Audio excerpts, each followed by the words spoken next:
If you are like most successful people who worked hard all your life to accumulate a sizable portfolio, you are probably facing a big dilemma. How do you continue to grow it in the safest manner possible? If you asked me that question 20 years ago, a simple 50-50 allocation between stocks and bonds would have been the answer.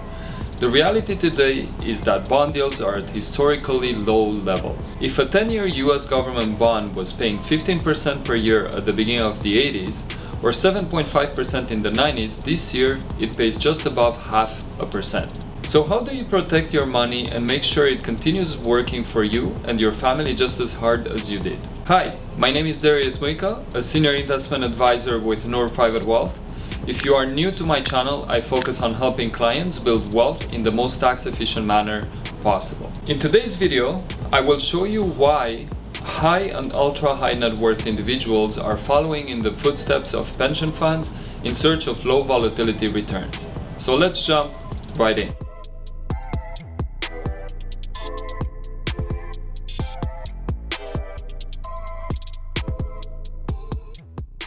As populations around the world age, the need for income and yield have not. Traditionally, a 50-50 equity bond portfolio was capable of meeting the needs of investors both big and small.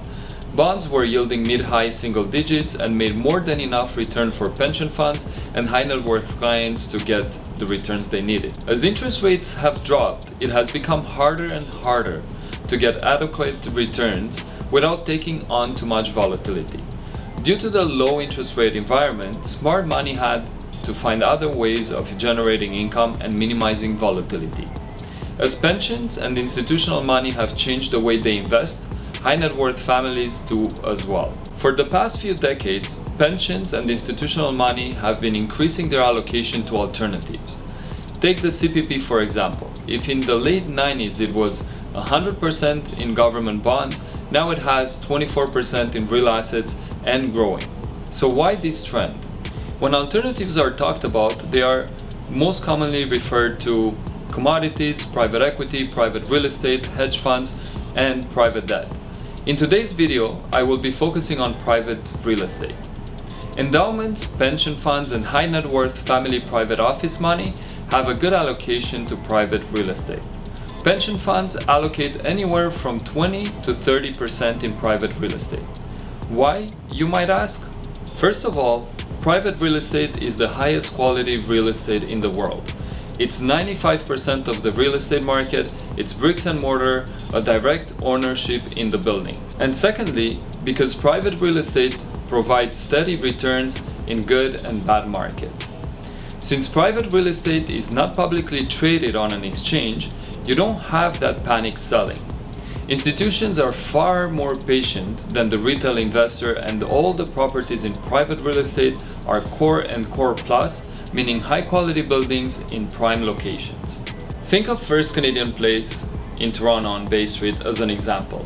If there was a recession and the value of the building was to drop 5 to 10%, pension funds will be flocking to buy it because of its core location, long-term leases, and high-quality tenants. One such private investment that I have been extensively using for my clients is the UBS Global Real Estate Fund. It has core and core plus properties around the world, from multifamily in downtown Toronto, logistics in Tokyo, medical office in Chicago, and the list goes on. During the violent sell-off in March this year, we saw some publicly traded real estate or REITs lose 70% of their value. Investors got nervous and started panic selling the publicly traded REITs. The UBS fund is down only 39 basis points year to date, less than 0.5%. The fund has historically low volatility of less than 2%, meaning that if the target return for this fund is 7%, you can expect with 95% confidence that your returns will fall between 5 and 9%. I also like the fact that the fund has a leverage of only 23%. In other words, you hold a portfolio of properties with very low mortgages. This is simply a cash generating investment with the returns coming from the rent collected and the appreciation in value. Finally, getting back to asset allocation, this fund really helps in protecting a portfolio in market downturns, since it has a low or negative correlation with the stock and bond markets. For example, in 2018, when the TSX returned minus 12%, if an investor would have had 20% weighting in the UBS private real estate fund, in a traditional asset allocation model, they would have been up 4%. And keep in mind, the only free lunch you get in this business is diversification.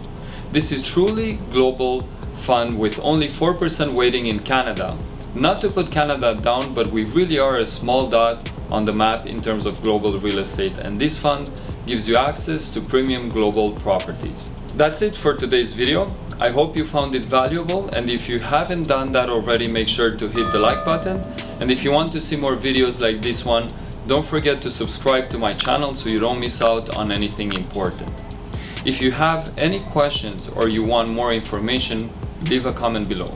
Thank you very much for watching, and I will see you next time.